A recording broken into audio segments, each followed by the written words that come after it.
Assemble your teams. There is much to be done.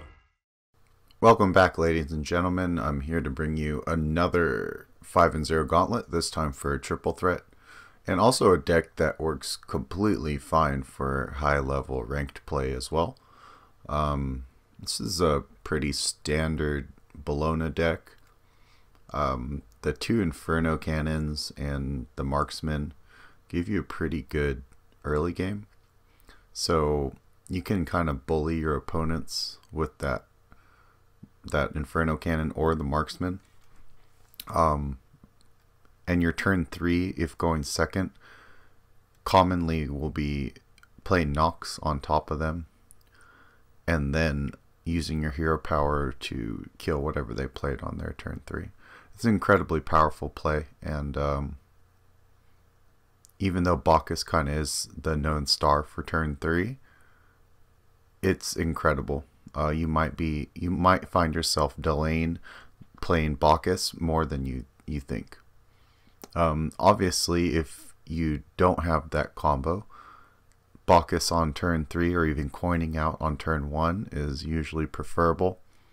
It's usually not a good idea to coin out Bacchus against a Nuwa that's been storing their crescent blades.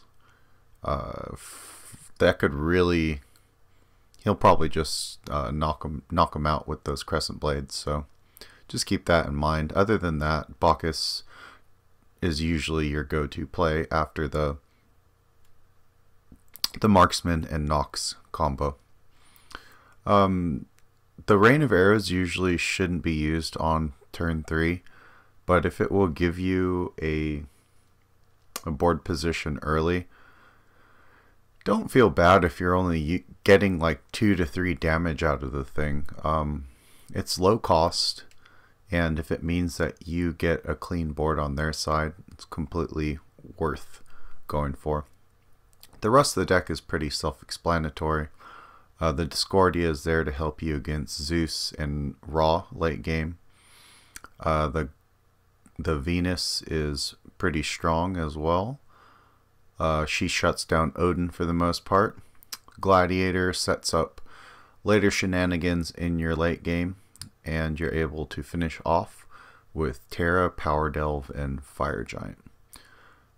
Well, we'll see in the next couple games how these all turn out. Obviously, they're all wins, but some of them, especially the 4th game, was incredibly close. So let's see how this first game turns out. Again, I'm pretty happy with the Marksman to start this game off. I'm always going to be backlining him against an Odin player. The last thing you want is to lose your Marksman, who could be like infinitely killing the little skeletons, to just the curse and his hero power. Now that I see that he's playing a little bit of a slower deck with Argus, I feel a little better about coming forward. And now that I've got Cleave on my Bacchus, I can really go to work here. I really would like to see Cleave removed from Bacchus, but I know it's a difficult task to convince the company to act on a non-employee's word. So we'll see. I'm gonna keep being loud about him and Skillcordia as well. I really like the Rome faction. It feels really good. But those two things, and also Bellona's hero power, and in some ways Power Delve, Roman feels a little broken right now. Well, I think we'll be wrapping this up. It's a quick 6-7 game. 6-7 turn win here. Alright. Okay, guys. Game 2, we got a pretty good start here. We've got the Inferno Cannon and a Nox. Going to be pitching the Mercury possibly. I believe I actually got it back, however. I might have not clicked it though. So either way, we have a pretty good curve here. Mercury on 3, Gladiator on 4, or just using the hero power. Sobek on the other side is really not very threatening. I'm going to knock him out with my Chaos Spawn here. And now that he drops this guy in range, I don't want him to be drawing any cards. So I'm just going to be skipping the Gladiator play and eliminating this Sacred Warrior in the back here. I got a pretty dominant position on this Inferno Cannon here. The Sobek's not really going to be killing anything. And I'm going to be able to advance my curve here. War Behemoth is sometimes worth just sitting him inside a fire pit. You'll be getting a card every time it takes damage. Just something to keep in mind.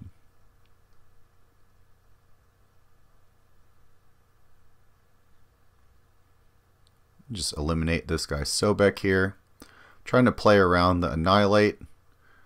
With a deck that I've seen out of this guy so far, it looks like he's going way late game. So you should always be playing around the Annihilate for against the Egyptian player. I'm going to move this Mercury up here. Try to eliminate the Thoth. Don't want him to be able to really affect my gameplay here. Might have been better there to drop the Marksman first and then the Gladiator, but again, I'm not really trying to flood the board going into his turn 7. It's always worth playing a little bit more conservatively when you do have the board position already. So at this point, I think we kind of got this wrapped up. But again, all it does take is one board wipe, as everything is under 4 life at this point. However, it looks like he's going to be going with the Anner and the Sobek here, so it's not really the best use of his turn 8 there. Doesn't address anything I have in front of his Summoning Stone, and I'm going to continue to do damage and draw cards with this War Behemoth back here. This Marksman's up to a 3-2.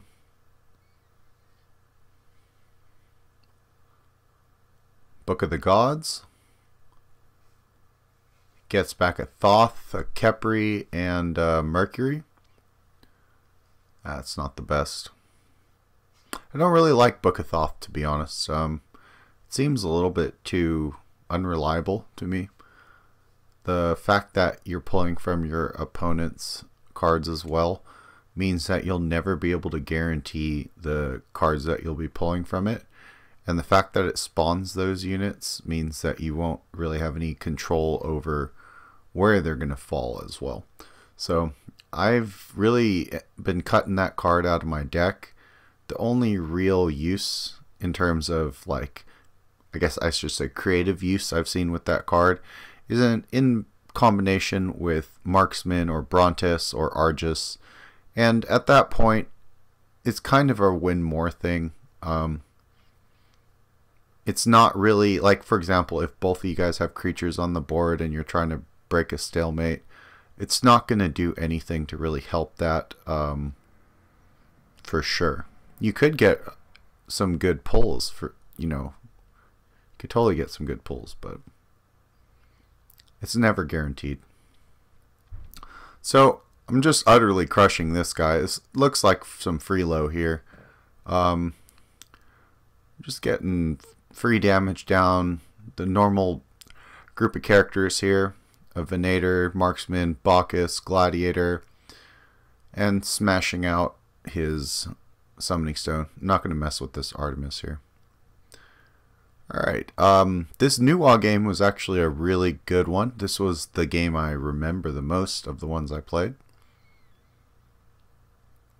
So I have a really solid start here, and even though he has that Imperial Archer in the back, it's not really a threat to me. I have the coin and I have Nox at this point. So again, I'm able to pump him up. He gets an additional 1 because I'm playing a god in Nox. And I still have enough mana to use my hero power. And now he has to deal with the 4-2 on his side of the board, which he responds in point with a Huabwa. And it leaves the Nox, which he actually kills off here. But I think I'm seeing some kind of low drops after this with like White Tigers and stuff like that. So I'm not really worried about his arsenal that he's kind of pulling out. Turn 5 White Tiger out of the Beckoning Strike is not really the most threatening thing for me to respond to. It's going to be continuing to drop my Bacchus and another Marksman down here. I'm going into turn 6, which is never really a good turn for this deck unless you have Terra or a Marksman and a Venus. It's a pretty good turn 6 too. Nox and Venus works well. But in terms of turn 6, it's nowhere close to as powerful as what you can usually get out of your turn 7 with Power Delve or like War Behemoth and your hero power or something like that. Squan Yu instantly gets silenced. I'm not going to play games with this guy.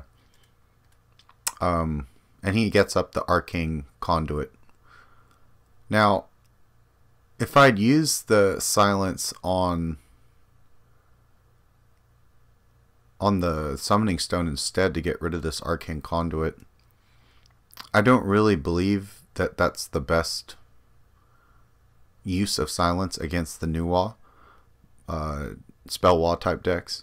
Because what it comes down to is you never play against someone who has one Arcane Conduit, right? So he's just going to recast it, and it's going to be just as annoying. So the way I look at it is I'm going to save my silences for Guan Yu and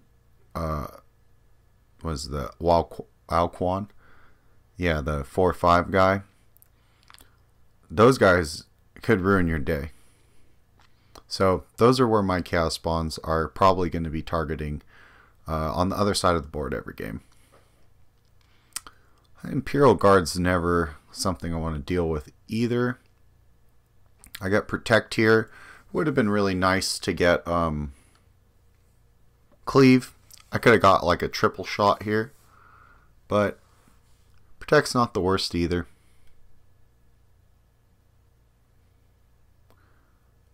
Let the Fire Pit finish him off and really move forward with closing this game out, hopefully. I'm not going to be winning through damage, obviously, because he's got the Arcane Conduit out. I can't just rush him down, right? But what I can do is outvalue all his plays, which this could be a problem for him. I have this second Chaos Spawn, taking out 2 of those Xingtians, and then a rain of arrows to take out half of his army. At this point, I'm going to get rid of his last card there, which is sweet, Wukong. And because of that, I'm going to give him back my Caldera. And unless he kills off my War Behemoth here before he uses that Caldera, I'm going to be drawing 2 cards off of it as well.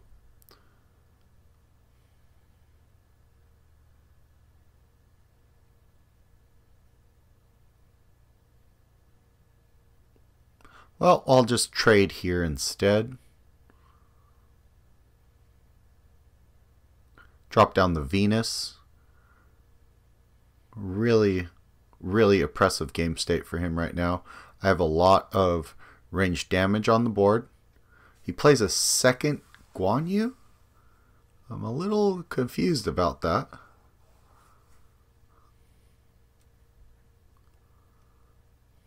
Uh-oh, he must have used his, that's right, the Deadeye. Guan Yu must have been one of his only gods he's played, actually, now that I think about it.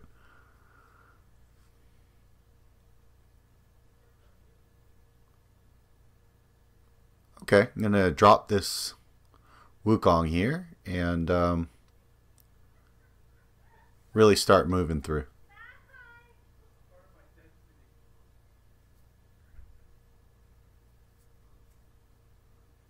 Okay, and just use the enlist here, spawn a Venator.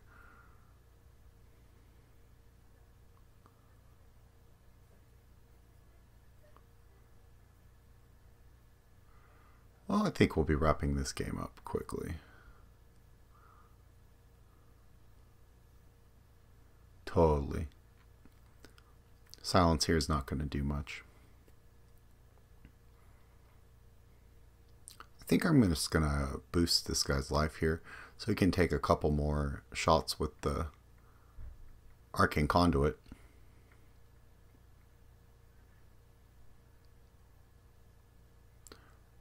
Probably should have used my hero power here first.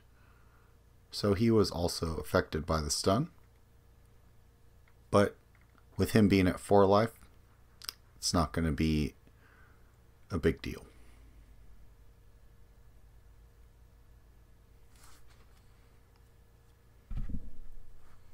Okay. Well, let's go on to the next game here. And looks like we got another Odin. And I have an Inferno cannon to start out with, so we should be able to defend pretty decently here. Also got the Bacchus to follow it up with. Oh man, Rain of Arrows is also really great when you're talking about trying to take down Odin spam.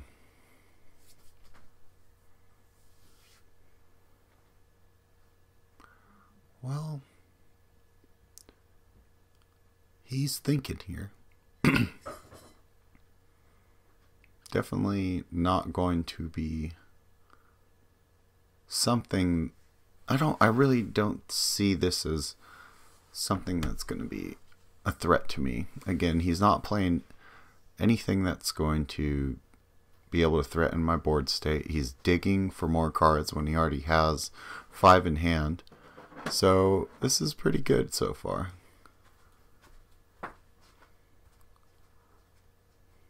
We got a pretty good amount of damage here.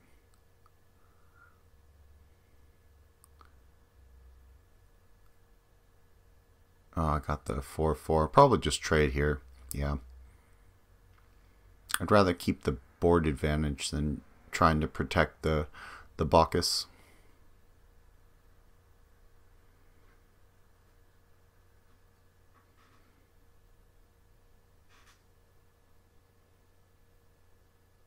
Oh man, I just missed 8 damage there.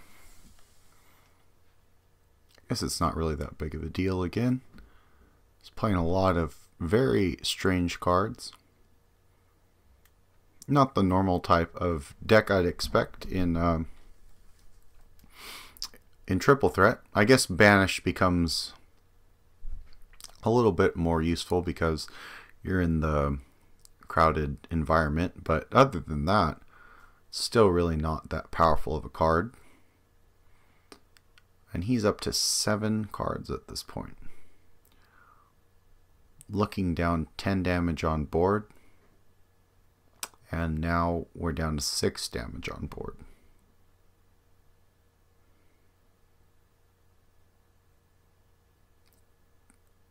Just going to be dropping the Mercury here. And continuing to continually picking off everything that he's going to drop at this point. So this should be a wrap for the 5 games here. Double Runestone of Ire. This guy's just trolling me. I'll respond with double chaos spawns. Just to break his spirits. But good game, man.